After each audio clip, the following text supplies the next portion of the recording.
Kimchi Chino! 오빠,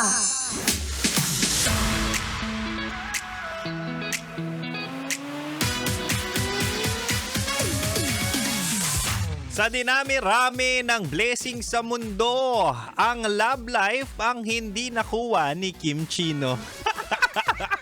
Ikaw, ang yabang-yabang mo dyan porket taken ka, porket may jowa ka, porket Pebrero na at talaga nga namang magba-Valentine's, meron kang kadate.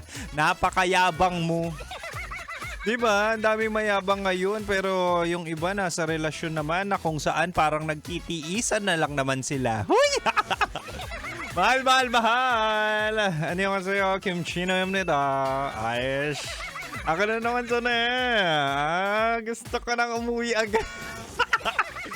Ang sakit ng ulo ko, mahal. Hindi ko alam kung bakit. Dahil ba to sa astigmatism o dahil ba to wala akong kadate sa February 14? Alin dun? Uy, ako to, mahal, si DJ Kim Chino at makakasama mo ako 6 to 9 tayo, 6 to 9 p.m. Of course, ang spicy opa mo na kapag natikman mo, hahanap-hanapin mo. Shoutout natin yung mga nasa biyahe dyan, yung mga nagda-drive, yung mga nasa store nila, o di kaya nagmumukmuk na katulala at ako ang ginagawang background music. Oo. Shoutout sa inyo. Pero mabalik tayo sa usapang relasyon o usapang jowa. May mga pagkakataon na talaga nga namang ginrant na ng Panginoon, di ba? Ginrant na yung wish mo magka-jowa, tapos meron ka ng jowa, masaya ka na, tapos eventually nagfe-fade. Yung nasanay ka na nandyan siya, nasanay ka na talaga nga namang mahal nyo ang isa't isa, pero at the same time, sa sobrang sanay mo, para bang hindi mo na siya na-appreciate or hindi ka na nagiging grateful.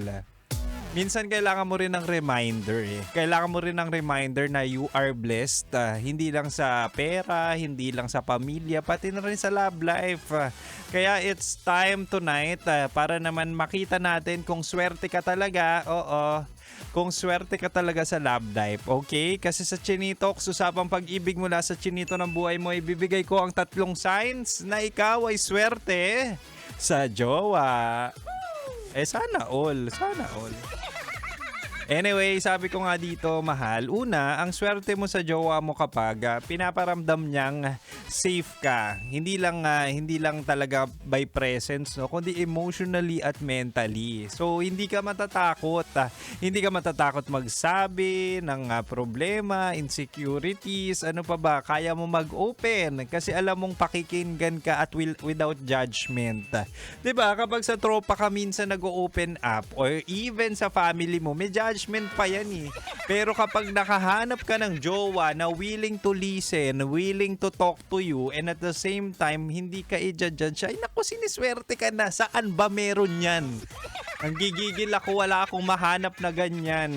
Pero kung meron kang ganyang partner, na kung saan safe space mong matuturing, ay naku, siniswerte ka talaga and that's for keep. Minsan kasi hindi natin na-appreciate yung even smallest characteristics, activities, or kahit pag-uugali ng jowa natin, hindi natin na-appreciate kasi day to day, ginagawa nila. So, consistent sila. Di ba? Ang sarap ng ganun. And at the same time, kapag may safe space ka matuturing, aside sa kadugo mo, ay talaga nga namang pwede mo nang asawahin yan.